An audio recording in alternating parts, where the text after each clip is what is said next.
Of all the things Mr. Shoaff taught, this is the one I picked up on right away and started making major changes. My income changed from a few hundred a month to a few thousand a month in a matter of months.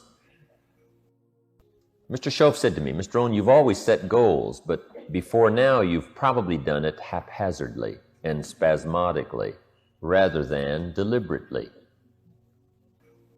Some personal development things took me a little longer to get underway, but goal setting, I picked it up immediately and went to work on it. And sure enough, by setting goals, making designs, plans, putting it together, no telling what you can do for your personal life, social, economic life, whatever projects you've got in mind. If you start paying a little more attention, we've already set goals, only we just haven't done it really thoughtfully and carefully and with plan and with intent and with deliberation and consistently. We didn't use it as a plan. We just sort of did it by instinct or by sight or something grabbed our attention and we just worked hard and got it. But now he said, I want you to take that same ability and now I want you to work on goals deliberately, thoughtfully, with preparation. And then he said you can add such a wider variety of ranges to what you get and what you accomplish and what you become and where you go, just by doing it deliberately rather than spasmodically, haphazardly. And that made sense to me.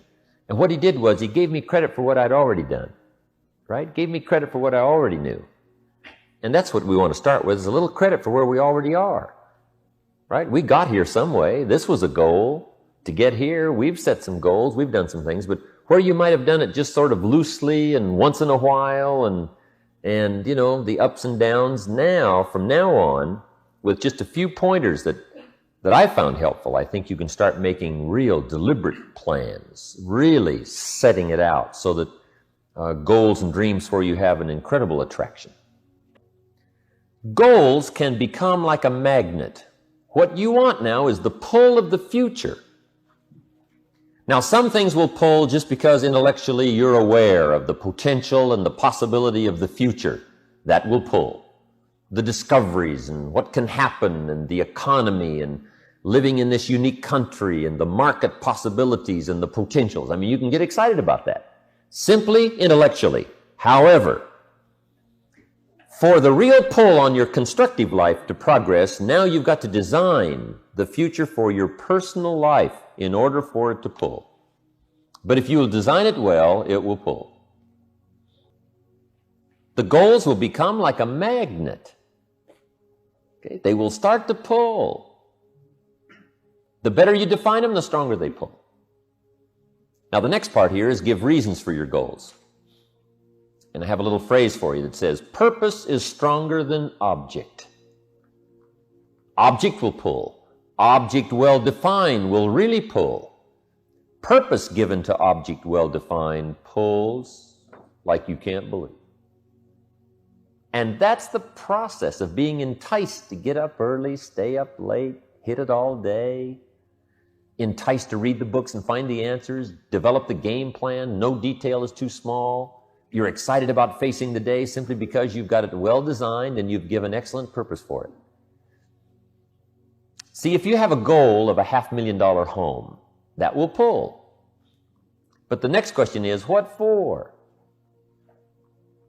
What's your purpose of the $500,000 home? You say, well, for the feelings, my family, how they're going to feel, the prestige, I'll be able to entertain. See, now we're really getting to the stuff that pulls. Purpose really pulls. Now, the purpose can also be for your life and your lifestyle. Okay? The purpose for becoming a unique person. What kind of influence do you want to have? Right? What kind of effect do you want to have on other people?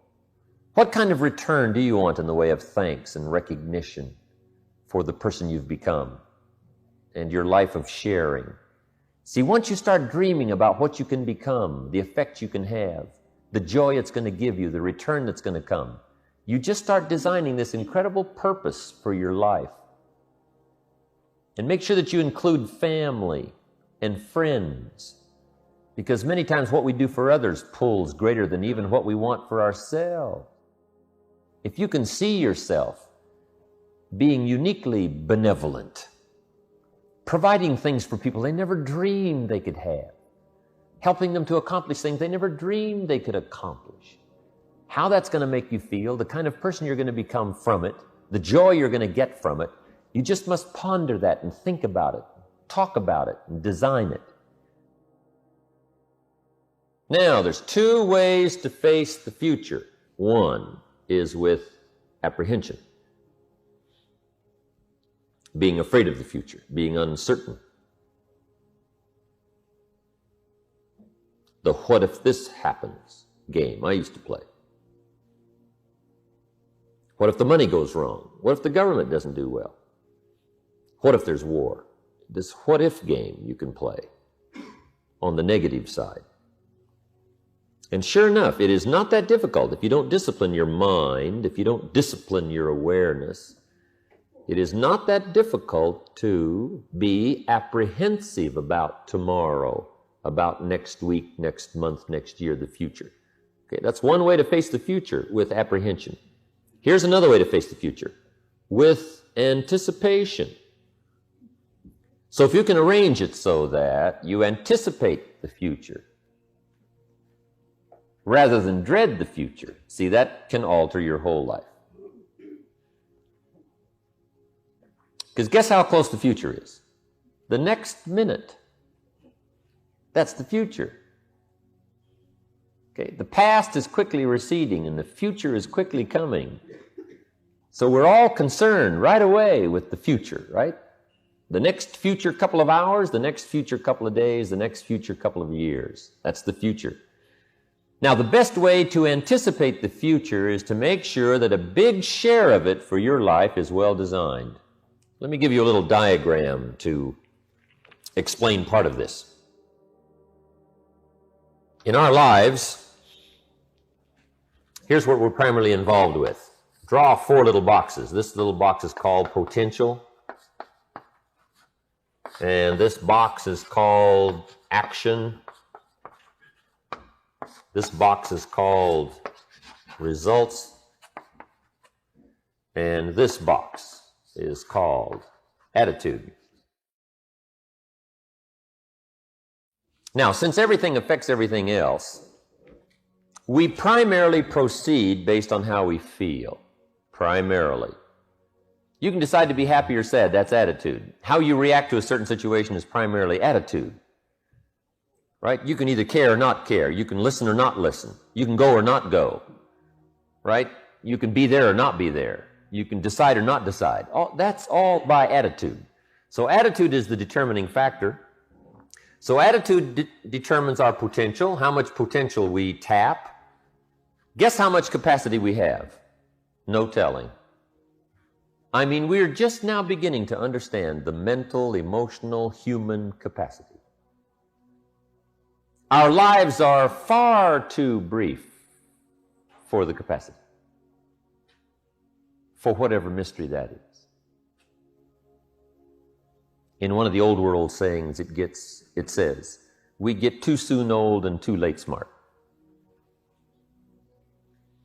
Now, it isn't that we couldn't be smarter, but it just seems as though life is so brief, we just don't really have a chance to tap in on all of our mental and emotional and awareness capacity. But that's one of the mysteries of life, and it's meant to ponder, I'm sure. But depending on how much potential we tap, that really depends on how we feel. Now, if we don't tap much potential, of course, we're going to have a poor action plan. Now, if you feel bad, what kind of potential do you? How many classes do you take? How many skills do you learn? You just don't go, right? Now you've got a poorer plan. You get there later and leave earlier. Figure out a way to do less instead of more. And that brings poorer results. Inflation finally starts eating you up here. Now you really feel bad. Now you're not going to tap very many of your skills. You're going to come up with a poorer plan, poorer results. And this cycle now is going down. And almost everything is either cycling up or cycling down. Nothing ever just sort of hangs in there. Right? Life is sort of like riding a bicycle. You either got to get on or get off. Get going or get off. You just can't hang in there. right? We're either climbing or sliding. We're growing or dying. And how we feel and the cycle of events that are happening in our lives is usually either taking us up or taking us down. Now, if we're going down, we got to step in here somewhere and change all this. Now, question. To change the cycle of what is happening in your life, where do you step in to change this whole process? Attitude. We only proceed from how we feel. Remember, everything has 4 parts. Everything has 4 parts. 1 is cause. 2 is effect. 3 is direction. And 4 is destination. Everything has those 4 parts: cause and effect, direction and destination. Because one of the major questions for all of us to ask, if you keep pursuing your present plan that you've been engaged in for the past year, where will it almost ultimately take you in the next 10, 20 years? Because one of the major questions to ask is, 10 years from now, you will surely arrive. The question is, where? Where are you headed with your current reading schedule? Where are you headed with your current philosophical position? Where are you headed with your current attitude toward the potential you tap from your own abilities and the action plan you have? Where will you finally wind up? See, those are major questions. What we all want to make sure is that what we're doing is taking us in the direction we want to go and will cause us to arrive where we want to arrive. Otherwise, sure enough, 5, 10 years from now, you could wind up being where you don't want to be, wearing what you don't want to wear, driving what you don't want to drive, living where you don't want to live. Now's the time to fix the next 10 years, right? Now's the time to come to some better philosophical conclusions. But we're all affected by this, how we feel, the potential we tap, the action we take. Now, the action we take brings a certain amount of results. If we've got a poor plan tapping little potential, what kind of results do we get? Awful. Now, if you've got bad results, how do you feel? Since everything affects everything else. Yeah, lousy. That's a good word. Lousy. You want to reap the harvest, not just for the harvest and what you can cash it in and what it'll bring to you, but for the person you become to acquire this harvest, for the patience it takes, for the brains it takes, for the discipline it takes, for the organizational ability it takes, employing other people, offering opportunity.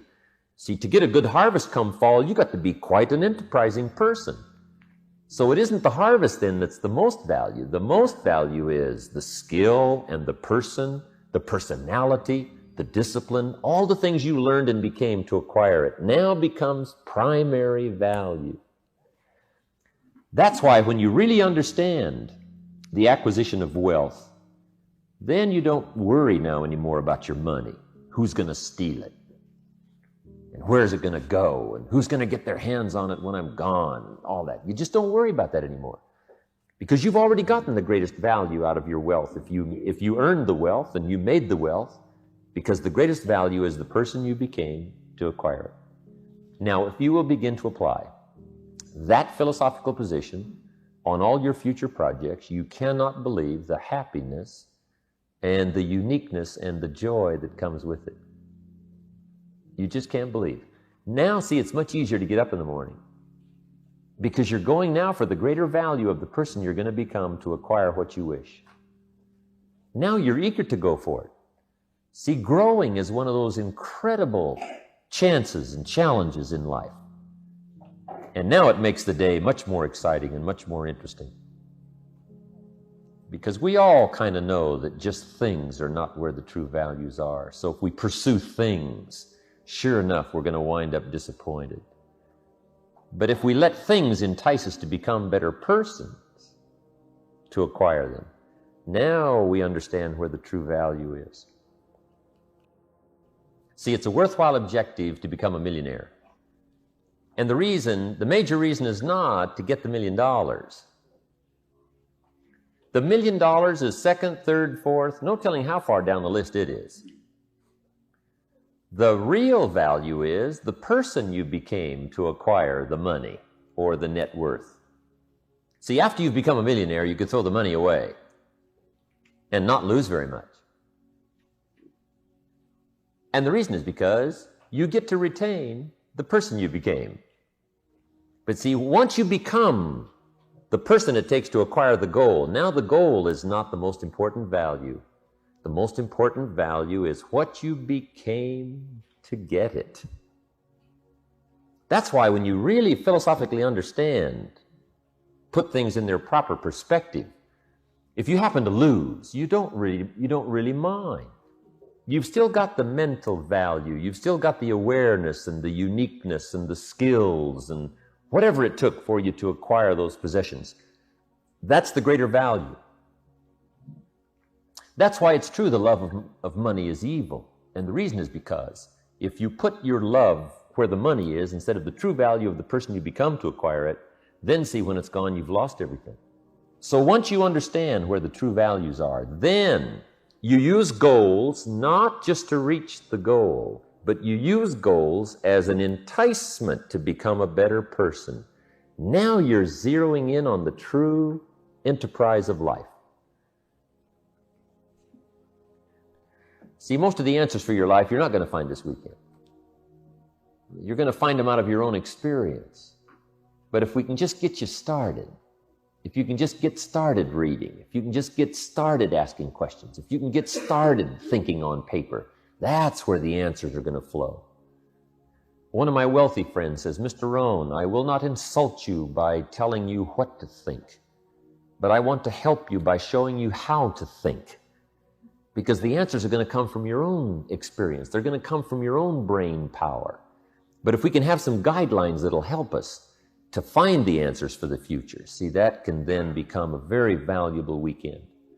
And perhaps we've gotten some answers here, but most of them for your life and the rest of your life are going to come from your own experience, your own awareness, your own thinking power. But your new ability to read better and think better and design your life better and have better goals and better time management and a better appreciation of lifestyle and value and uniqueness and intelligence and awareness and intellect. See, that whole process now gives you incredibly high chances starting Monday to better your life in a short period of time. The major value of reaching a goal is not to have the goal, but the person you have become to acquire it. We've got this marvelous ability here, like no other life form on earth has, to alter the course of our life. You don't have to keep flying south. If south is not getting you the money and the joy and the pleasure, I'm telling you, you can alter the course. You're not like just a blind animal that has to be driven by instinct and the genetic code. So, if we want to change our life, we've just got to use this marvelous mechanism to gather more ideas and information and see if it'll pay off for us. So where do we get this? Jot this down. Number one, from PE, I call it personal experience. Personal experience. Log the questions from your personal experience. Log the answers from your personal experience. Right? Learning is the beginning of wealth. Learning is the beginning of health. And here's where it can all start. Paying more attention to your own personal experience. One way to learn to do it right is what? Do it wrong. That's one way to learn. Now the key is, don't let it take too long. If you've done it wrong for 10 years, we suggest that's long enough. We don't suggest 10 more years just to prove a point. No. You can prove any point in 10 years. In 10 years, your health disciplines will be on track or what? Off track. Your financial independence will be on track or off track. It doesn't take that long to come to the conclusion based on your own personal experience, whether you're on track or off track. In a few years, you've either got the breath or you haven't got the breath. You got the money or you haven't got the money. You've got the self-esteem or you haven't got the self-esteem. I mean, it doesn't take much from your personal experience. Just make it a point from now on to learn more from your own personal experience. You've been through enough that could teach you. That's probably the best university in the world. Your own personal experience.